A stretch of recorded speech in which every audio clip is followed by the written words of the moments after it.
تجارة الأعضاء في مصر، السوق السري اللي لا ينام. جسمك فيه كنز، وكل عضو جواه ليه تمن، بس التمن الحقيقي بتدفعه لما تبقى ضحية.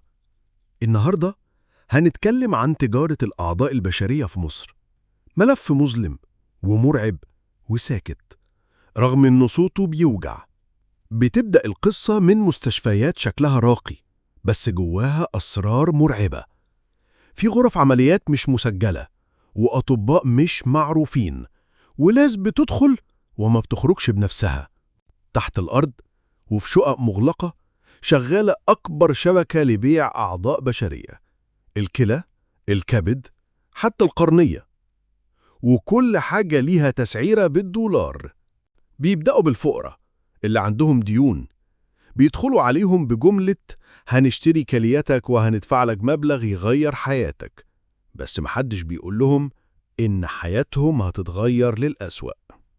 من محافظات الصعيد لشارع في العتبة لمدارس في الأرياف، الشبكات دي عندها عيون في كل حتة. الضحايا شباب، ستات، أطفال أحيانا، وبيمضوا على ورق ما يعرفوش إن ده عقد بيع جسمهم. العملاء ناس جاية من بره، من الخليج، من أوروبا، حتى من أمريكا. دول بيدوروا على جسم جديد، وأرخص سوق في العالم للأسف موجود عندنا. في سنة 2017 الحكومة كشفت واحدة من أكبر الشبكات. 10 مصريين زائد 2 من دول أجنبية بيشتروا أعضاء وبيبيعوها لمستشفيات في الخارج. وكان من ضمن الأدلة تسجيلات صوتية وفلوس بالدولار وتقارير طبية مزيفة. شاب اسمه ميم ألف قال إنه باع كليته ب35,000 جنيه، بس بعد العملية جسمه اتدمر. مفيش متابعة ولا علاج ولا حتى رقم يتصل عليه. الأخطر إن في دكاترة متورطين، ناس أقسموا قسم المهنة وباعوا ضميرهم، وبيكتموا تقارير طبية مزورة عشان يهربوا المتهمين من المسؤولية.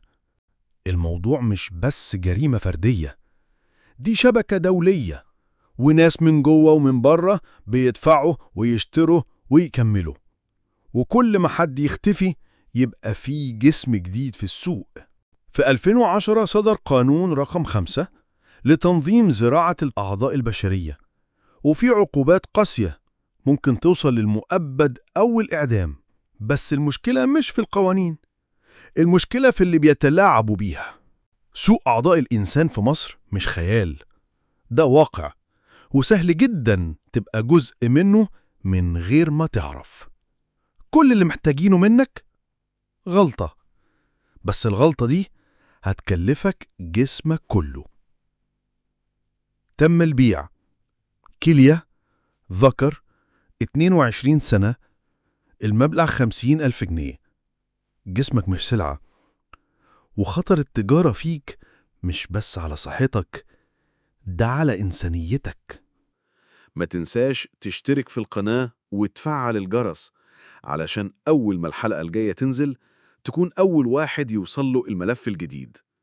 ملف إكس لسه مليان أسرار.